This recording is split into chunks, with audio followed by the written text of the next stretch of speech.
Hi, Makungu. Welcome to the Radical Therapist Podcast. Thank you, Chris. I'm appreciating being here. Yeah, I really appreciate you making the time. You have a new book out, Culture, Politics, Spirituality, and Practice, a book of resistance and critical theory for disturbing times. That's it. And audience, a link to the book will be in the show notes, so be sure to pick up your copy. Uh, I thought I would just start with the first question. What was the seed or moment that led to this book?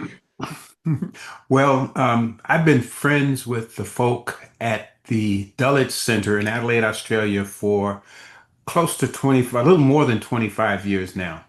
And we interact a lot around dialoguing about ideas about therapy and politics. And Cheryl White, who uh, is the wife of the late Michael White and David Denborough, became really interested in studying more about Frantz Fanon. Frantz Fanon is a really big part of uh, shaping my own thoughts about therapy and clinical work. And they asked if I would guide them in a study on Frantz Fanon. And we did that for about 6 months through Zoom, right? Them in Australia, me here in Atlanta, Georgia. Hmm. And we went through all of Fanon's books from Black Skin, White Mask to the final book on Fanon that was just published about 2018 with all his clinical notes. Hmm. And as we finished that up, Cheryl, who always comes up with great ideas, um, said, you know what? Why don't we go to Martinique to finish this up, which is the island that Frantz Fanon comes from, and look for Fanon and finish this study up in Martinique. And so we all decided to do that. We went to Martinique for about close to 10 days, I think. Hmm. And we talked, we studied, we had conversations about politics and culture, and out of that, um, folks began to say, you know, with all these ideas that you have, Makungu, you this really should all be in a book. And my wife has been pushing me to write a book. I've written dozens of book chapters and Hmm. journal articles and things like that. And my wife has been pushing me, and I said, I kind of probably did them like I do my wife. Oh, yeah, that's a great idea. Sure. And then David Denborough says, well, why don't you do it? We'll publish it. Hmm. And I said, oh, okay. And David is really great at doing interviews, and we had some interviews that we recorded. And he says, this will all be a part of it. And he began to look at all of the things that he knows that I've written about. And he says, well, this could be in it, and this could be in it, and this could be in it. And he helped me to really begin to see kind of a narrative from really about 25 years of essays on and articles on a wide range of things that I'm interested in Hmm. that ultimately ended up in this book, Culture, Spirituality, Politics, Spirituality, and Practice. So that's kind of where it started from that study of Frantz Fanon, ending up in about a week and a half of conversations, ending up in a book. Wonderful. All right. The subtitle of your book refers to disturbing times, which I think we can all agree we're kind of in disturbing times. How do you define or experience the disturbance of our era, personally, politically, Mhm. spiritually? Yeah. Well, the disturbing times specifically, I think that this book is talking about is the rise of fascism and Hmm. overt white supremacy in the United States. It's an experience that Black people have been experiencing, of course, since we've been here, but it's begun to emerge in this period as not only overt but intensified. These are the disturbing times. I tell young activists that even though you may think so, this is a time that no one who is alive today, I believe, has experienced in the way that it's coming about, where we're seeing uh, such overt white supremacy and overt fascist directions in the way that we're seeing it. Nobody, I believe, and I've been alive for 71 years. I was born in the Jim Crow South in Mississippi, grew up in South Central Los Angeles in California. I'm a child of the Black Power movement. And of course, we grew up fighting fascism, talking about fascism. But I think this is the first time that we really seen that kind of overt fascism where people are being gathered up, people are being thrown into concentration camps. These are certainly disturbing times. And so that's the disturbing times of the book. And that's what I think are the truly disturbing times now that really calls for a different way of thinking about them. Wonderful. Thank you. Yeah. And you draw from a deep well of Black radical tradition and African centered thought. And how has your understanding of spirituality evolved through your engagement with critical theory and community practice? Yeah. Well, I think at the heart of spirituality, as I understand it, is community and connectedness. Um, when I think about religious faith, for me, the divine God is represented in community, and the human beings living in the image of God is the more we live in community, the more we reflect the image of God. Um, and so that idea of spirituality, for me, again, as I start thinking critically, as I think about the therapy work that I do, I became a family therapist back in the 80s because it was about relationship, right? As opposed to internal state psychology, looking for some damage in your brain, right? Mhm. Um, and so for me, real balance and health and healing is reflected in community. And so, um, as as I develop my approach to uh, critical theory, what I call, Africana critical theory, as I develop my ideas about mental health, as they interacted with politics, it always leads back to community. It always leads back to connectedness. And so it's kind of the way, I think about what all this means to me. Hmm. You've developed and practiced testimony therapy, what is called Hmm. testimony therapy, rooted in African centered traditions and community, like you described, community based storytelling. Can you share what testimony therapy is and how it disrupts Western therapeutic norms? Well, absolutely.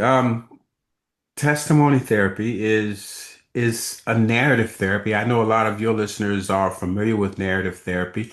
In other words, I agree with folks who are narrative therapy that we human beings constitute our lives and the stories that we tell about our lives. The important thing for me is that I believe that just like all ideas are constructed socially, they're also mediated culturally, which means that the way a Westerner or a European might think about story is not the same way that I, as an African, might think about story. So the first question that we ask is, what does story mean and what does story look like for African people or for people who come from largely communitarian societies, right? Some people might agree that for at least the last 500 years, the modern era for Westerners, for Europeans, um, culture has primarily been centered in individuation, individualism, Mhm. right? Not always. That wasn't, but since the capitalist won, Western culture has been grounded in individualism. For African people and other people, culture has been communitarian and connected. Also, I argue that narrative, for the most part, the metaphor that has guided the idea of narrative is literacy, literature. For those folks who've really done a study of narrative therapy, when you look at some of Michael White's original writings, some of David Epstein's original writings, first of all, they relied heavily on a literary theorist, Michel Foucault, right? Michael even wrote that for him, the guiding metaphor for narrative was text, right? What happens for people whose driving metaphor is not text or literacy, but orality is music. That's African culture. That's other communitarian cultures. And so the rather than literature and narrative, I say that for Black people, the best way to talk about storytelling is in our spiritual tradition of testifying, particularly for Africans in America. We talk about giving our testimony, testifying. It's not a legal term, as in court. I know that there is an Eastern European approach to therapy called testimony, right? Which is grounded in the idea of legal theory. No, this is coming from the cultural, spiritual idea of having a story told about you. It's grounded in orality. If folks have ever gone to a Black church somewhere or been in a group of Black folk just kind of sharing stories, a testimony, it might begin as a story that starts in what I call doom or gloom. You start off by talking about how bad life is, how hard the struggle is. And the important thing of that is, as you tell that story, there's the witnesses. That's the community. The community gives feedback. In linguistics, we call that the call and the response, right? Whether it's an amen or a right on or a that's right or a body motion that says, I'm listening, tell me more.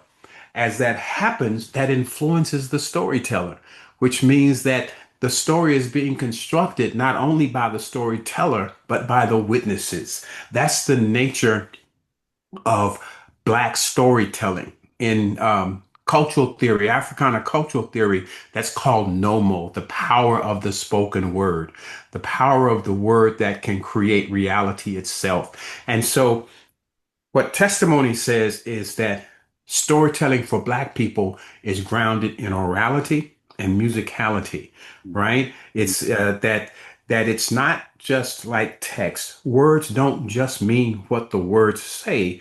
The words are given meaning through the larger context of the interaction between the witness and the speaker, right? Similar to narrative approaches, as a testimony therapist, I'm not listening just for the doom and gloom, what Michael White and David Epstein would have called the thin telling of the story. I'm also listening to those for those victorious moments, for those sparkling moments that contradict the doom and gloom. And I become curious and I lift those aspects of the story up as well, right? In my witnessing of the story.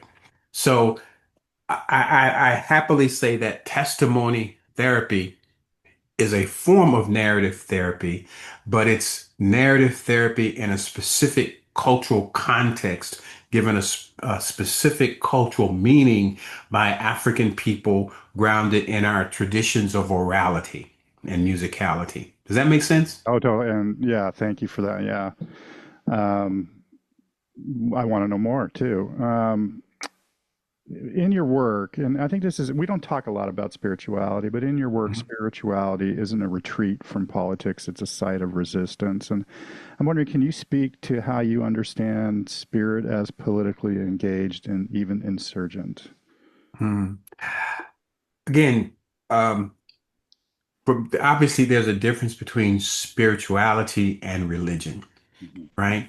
I think in the Africana context, in the tradition of African people, particularly West African people, who most of the Africans in the U.S. come from the West African experience,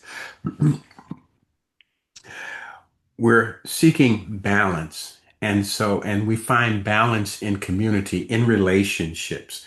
And of course, when we think about balance, that's also about justice, right? And so, an authentic spiritual approach to life is one that seeks justice. I think about Dr. Martin Luther King. He says that basically the universe bends towards justice, right? Ultimately, that life is always going towards seeking a fair balance in life. And I think that in the best of our traditions, when we are trying to create a life that's a livable life, we're seeking justice, we're seeking balance, we're seeking fairness. I think that's the natural arc of human life, at least in the African context. I try to always be careful and not speak for everybody. I speak for what I know, Mhm. right? But we seek balance, right? I think that the issue, the politics of that is in the present context, in the modern world, under the influence of capitalist exploitation, vulgar individualism, Mhm. right? Uh, it becomes really difficult to live a just life, right? Under the weight of white supremacy and what I call coloniality, that's the influence of colonialism on the lives of colonized people on a daily basis, it becomes very difficult to live out that natural move towards justice that we would want to live. And so we struggle in that. And so that's the politics of the spirituality. So a part of our work is how do we find a way back to justice? How do we um, notice when we are living out of balance, right? When, and out of balance is when we're living through those inordinate and discordant ways of being in a relationship, class contradictions, gender contradictions, sexual contradictions, right? Um, for Black people, even color shade contradictions, right? That places one people over another people. And so we're in this struggle.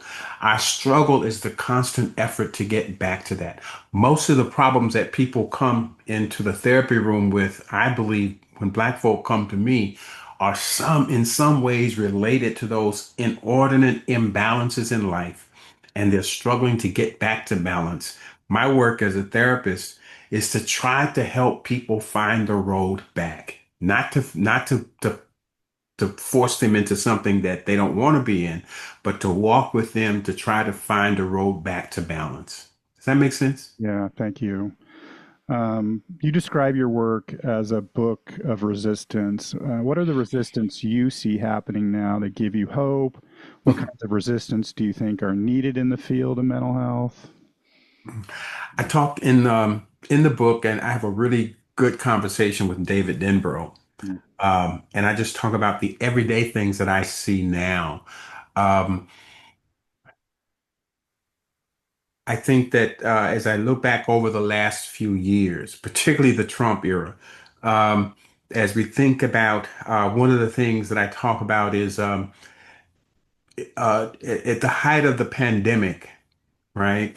When we started seeing demonstrations in the street from police terrorism and police abuse, one of the first things that I began to notice that was different, right? Particularly, I'm thinking about with the murder of George Floyd, and you started seeing thousands of people in the street, right? We got a pandemic, people are scared to even touch each other, but all of a sudden there's thousands of people in the street. One of the things that we began to notice is that unlike previous actions like that, we started in those clouds, we started seeing like little flags popping up. Well, we got red, black, and green flags. Now, those red, black, and green flags, a lot of people might not know, but historically, for over 100 years, that flag has represented Black people. It's the Black Liberation Flag. And those began to fly, right?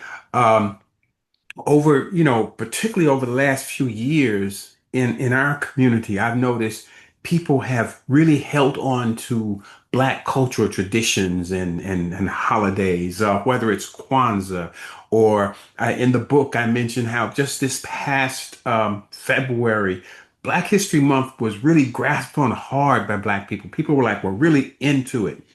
Just this past June, people were talking more about Juneteenth and Juneteenth, the recognition of Black people walking off the plantation in Texas finally at the end of the Civil War, in the middle of the Civil War, when they hadn't been given that opportunity before, right? Those are cultural graspings. Those are things that are saying we're going to hold on to these in the middle of oppression because it gives us a sense of identity and being united, a sense of people. That's cultural resistance, right? Mhm. That's an important form of resistance. The the fact of people actually standing up and refusing to be. When I look at, I'm really proud of what I saw the Haitian community do in New York just a few days ago. ICE came into the Haitian community, that my Haitian brothers and sisters said, hell no, right? And refused to just submit. When I see people doing the same thing in my hometown of Los Angeles, California, just, it doesn't mean that ICE is not there, but people are refusing just to go inside their doors and pretend that nothing's wrong. Those are signs of resistance, right? Those are the everyday resistance, I think, that oppressed people carry out all the time. It's not always looked at as resistance by the oppressor, by the colonizer. It's Right. called pathology. It's called, uncooperation, right? But these are acts of resistance, and over time they begin to coalesce, right? Over time, it's what makes people stronger and stronger. And the more it's recognized as resistance and identified as resistance, the stronger it gets.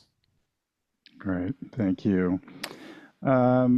And this is a question maybe for everybody, people that are listening. What practices, narrative, spiritual, or otherwise, do you return to when things feel impossible? It's a good question. For me, mindfulness is important. To stay, I say for me, one of the um, aspects of coloniality, of colonization, which interrupts our mental health, our sense of well-being, is alienation. Hmm.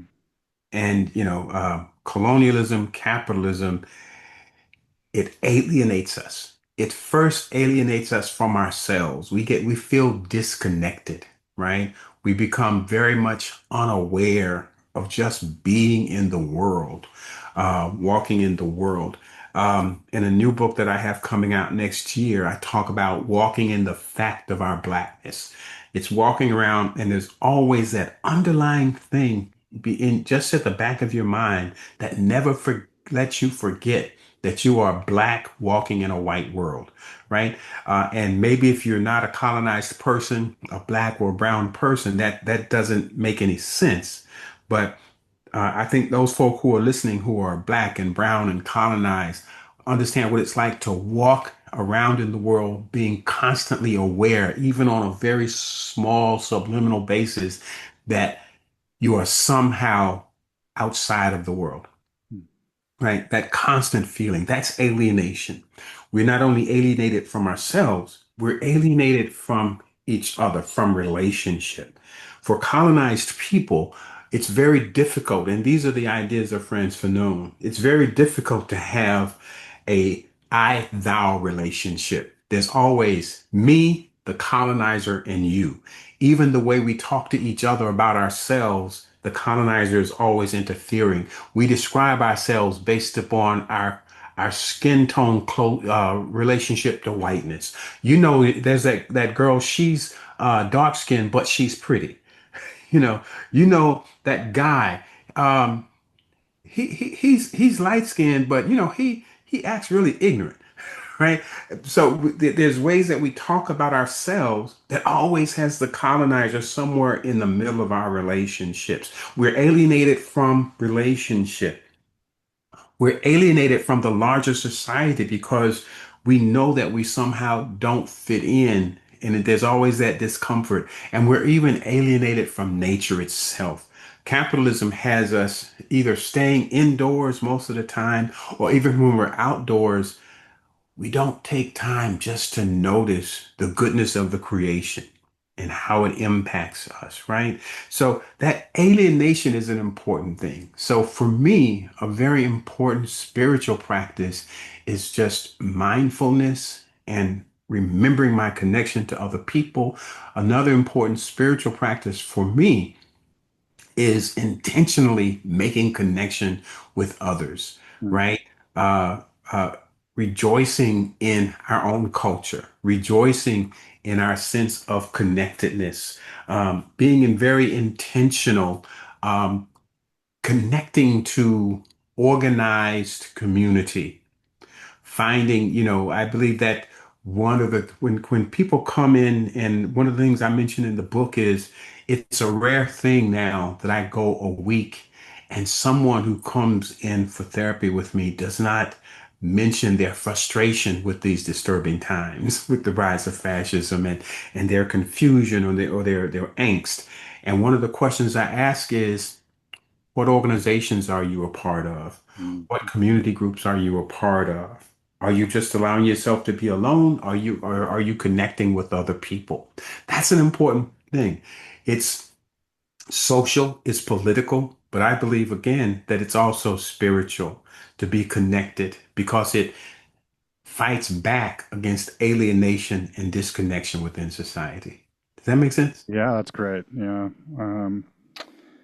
Yeah, and it's what we're trying to do here in our little community too. Mm-hmm. Starting something at our Mm-hmm. California family. It's called Resistance School, and it's a way for people that are feeling things are impossible to kind of come Absolutely. together in community. And I think the natural thing that happens is we're pushed into ourselves, right? Which is what what colonialism, what neoliberalism wants us to do, to individuate.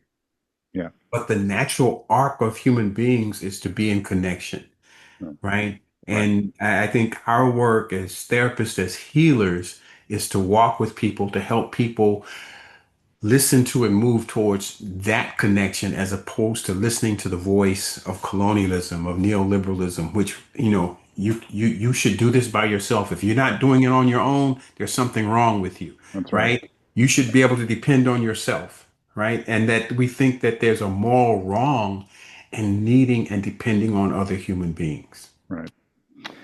All right.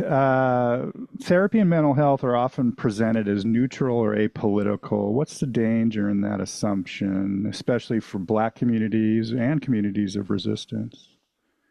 I think we've been talking about that. I mean, there is nothing in this world that is without politics. Politics is simply the art of gaining, maintaining, and using power. Power is the reality of the world these days, right? I know that there's some spaces where people just try to disavow relationships to power, right? No, power is something that's needed by human beings to survive in a world that oftentimes tries to deny our existence. And so, um, that means that when we're dealing with mental health, we're dealing with questions of power, right? I believe that when people are coming and they're struggling with their mental health these days, it's usually because of impositions of power on their lives in one way or the other, right? And it becomes important to help people to see where those impositions of power are coming from. What are the politics? When a couple comes in and they're having relationship problems, there's usually some politics involved in that. There's issues of culture involved in that, right? Uh, there's the politics of patriarchy, right? Mhm. Or there's the politics of finances and economics, right? Because they're having money problems. It's always about politics. That doesn't mean that for me as a therapist that I'm sitting giving political rants, right? But it becomes important for me if I really believe that I'm working with human beings and people to be aware of the pool that we swim in, to be aware of the politics that are involved in this struggle. Yeah, that's great. Thank you. Um, Here's a question for maybe all of us. How do you navigate being both a critic of dominant paradigms and a practitioner within the systems that have shaped those paradigms? I live here. For me, I rely on the model of the quilombo. Quilombo is a word that comes from Brazil. Um, and the words that resonate in other areas of the West are maroon societies. The Quilombos were the societies of people who had run away from enslavement and established communities, sometimes back in the Amazon somewhere. Here in the U.S., people ran into the swamps.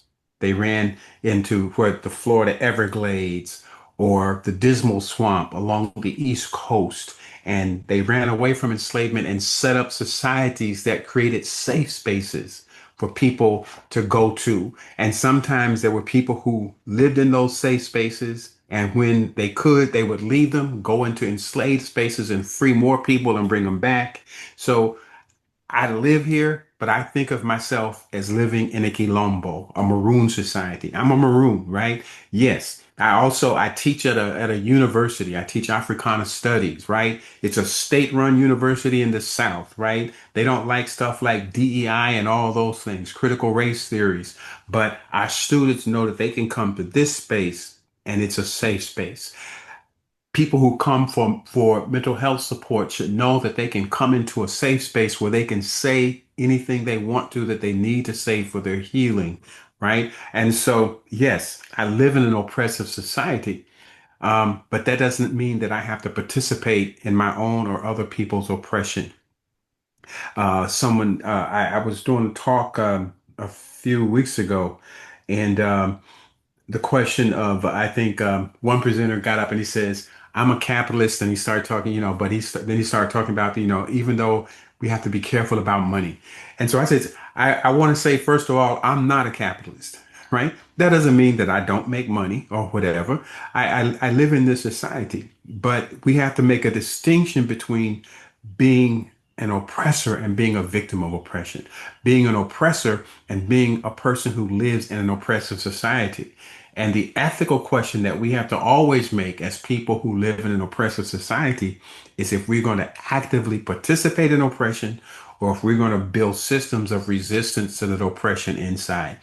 I choose to accept that I live here and I choose to actively try to construct ways to resist the oppression, not only against myself, but against all the other people who come to me for help.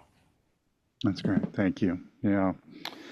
Okay. How do you hope the next generation of therapists or healers, what do you hope they take from this book?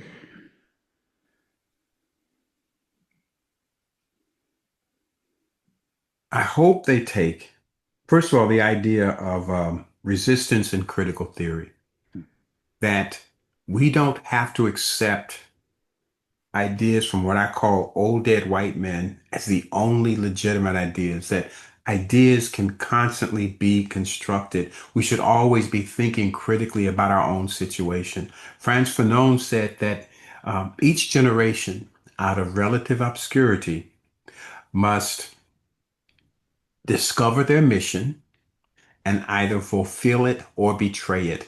At each historical moment, each generation has the right and I believe the responsibility to critically assess their situation, their political, cultural, and social situation, and to create solutions to those problems that exist at that moment. That's the task of history. We can never go backward in history and recapture old ways. Our current reality is the reality right now. But at each moment, we can take the seeds of the past and use them and then construct the realities of this moment so that those who come after us will have something to fight from. That's what our ancestors did. Our ancestors fought so that we could exist here today. We cannot go back to our ancestors. We cannot return to their historical moment, but we can learn from their lessons as seeds. And then we can critically assess in this moment to carry on that history. For me, that the dialectics of history work in that way, as opposed to the idea that somehow we can return back to old ways of being, and that's where our solutions are. Yeah. Thank you. Okay, if someone is, and I'm sure that someone is, if someone is listening to this podcast and feeling overwhelmed, complicit, or disconnected, Mhm. what's one invitation from your work that they might begin with? To pay attention to the voices of our ancestors, Hmm. to understand that just because we're being told by this current power structure that our salvation and solution is only in our individuation, our individualism, as opposed to our community and collective work, is to resist that. That, our real healing and salvation comes from community. It comes from finding ethical ways of being in relationship with other people. And to do that, so you've got to study to do that. You got to study. You got to. Um, I think we learn lessons from our ancestors. We can learn lessons of ethical living, right? From them and from the ways that they have done things. I call it listening to the voices of our grandparents, right? To do that and then be willing to resist, right? Not to be afraid to resist and to stand up. Great. And you brought up ancestors, and I am wondering what voices or ancestors were with you in writing this book. Who do you feel you're in conversation with across time and space? Good question. My father is a very important person. Hmm. Um, my father was what I call an organic um, intellectual. He um, he went back to college for a couple of years, probably when he was like in his early 50s or so. But he always loved to read. He and I would share books and read them together and or talk about them, right? So I learned a lot of that from him. My father used to always, um, I used to ask him questions. What do you think that there are people on other planets, or do you think that people will go into space? And he'd say, and my father had this thing. He says, anything you can imagine, you can create. For me, that was really important. And that those are it's ideas like that that guide me. My father always had this idea that, that basically creation in the world is limitless. If it can come into your brain, you can make it a reality. So for me, things like, will we ever be free? Will we ever be free of colonialism, of capitalism? I know that if I and other people can put it in our brain what a better society looks like, we can create that society, right? It's about will. So for me, those are important. My grandmother is important to me. My grandmother was a storyteller, and she would sit up and tell me stories all day long and all night long. So that part is really important. I know the importance of story. Um, I was sitting up when we were in Martinique and we were talking, and David pointed out, when you do something kind of normally and naturally, you don't notice it. But David Denborough pointed out that anytime anybody asks me a question, I usually kind of dig back and start telling a historical story or something, right? And that's how I make things make meaning. But I think I got those things from my father, from my grandmother, those ways of being. And then, of course, there's what I call our national ancestors. For me, as a therapist, Frantz Fanon is at the center of that, and his anti-colonial and decolonial thinking about mental health. So that's at the center and very important for me. Yeah. Great. Okay, a couple more questions. What questions are you living with now that this book is out in the world? Um, as soon as this one was being prepared, I was in the middle of writing a second book that's Wow. going to be coming out next year from Norton on that's strictly about clinical work. This book is covers a range of things: cultural analysis, politics, resistance to fascism. Whereas this next book that's coming is actually a whole book about testimony therapy and what it really means to do decolonizing mental health work.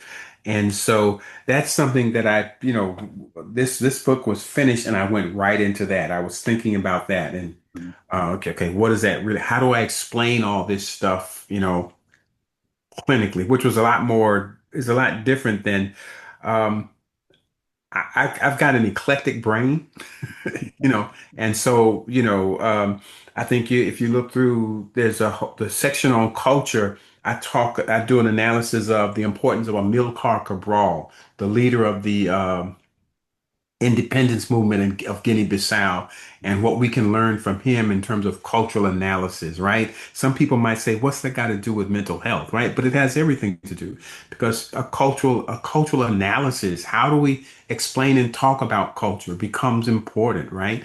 Um, Questions of ancestorship. So I cover this wide range of things in this upcoming book, second book, just strictly talking. But guess what? Some of these same questions come up there also, right? Because again, mental health is political for me. Um, and so the kind of questions I ask is how do I, make sense of all these things that I'm seeing in the world and put them into one idea that can be looked at all at once, right? And that's the kind of thing that I'm trying to practice on right now, That's great. because yeah. Yeah, when's that book come out? Um, What's it? May of 2026. Okay. Yeah, there it's at Norton now. We've done the first edit. I'm waiting for the galleys to come back. So yeah, so May 2026. We'll have to It's have you. called Testimony Therapy: Decolonizing Mental Health for Black Therapists and Clients. Wonderful. We'll have to have you back when it's on. Okay. Last question. What books, films, thinkers, or ideas are capturing your attention these days? Well, when I looked at that question, there's a new film, a new movie on Frantz Fanon that's circulating in the Francophone world right now. But it's a biofilm on Frantz Fanon. But there's been lots of documentaries, but never so. I was in Australia back in April, and I saw the announcement for that, and I got really excited because one of the things that I talk about in the present book and in the upcoming book, particularly, the idea that Frantz Fanon has been taken by people, and for people that don't know, Frantz Fanon was a Martinican psychiatrist who uh, went to school after World War II. He fought in the war heroically, went to school in France, became a psychiatrist, was assigned to head up a hospital wing in Algeria, North Africa, for the French colonialists. And while he was there, he became aligned with the Algerian independence movement, and before he left the hospital, he was doing therapy with both Algerian revolutionaries, and he was also doing therapy with French police and soldiers who tortured Algerian revolutionaries. And so he was able to look at the question of violence on both sides of a decolonizing struggle. And he eventually, after 4 years, resigned his post and was basically the French government basically put a warrant out for him. So he left, but he stayed a part of the revolution. But to the end of his life at 39 years old, he was a therapist. He was a clinician. And what I argue is that people basically have forgotten that part of Fanon. They talk about Fanon as a philosopher and a decolonial theorist, a revolutionary, but they don't think about Fanon, the clinician, the therapist. Hmm. And so we never talk about Fanon when we talk about theories of psychology or therapy. And I think we can learn a lot from that. And so that movie for me is exciting. The other thing that's exciting to me is I don't know if you've seen it, but the movie Sinners. I haven't seen it yet. No. You gotta go see it. Okay. But Sinners, a lot of it was released a few months ago, but it centers in blues culture and what's called Southern hoodoo culture, right? Which is a form of spirituality coming out of the South where I come from, and how that interacts with white supremacy and cultural appropriation. And so that's created a whole lot of conversation and dialogue amongst Black folk that I think is necessary and needed. I'm a person who grew up on the blues. I love the blues and the messages that it brings.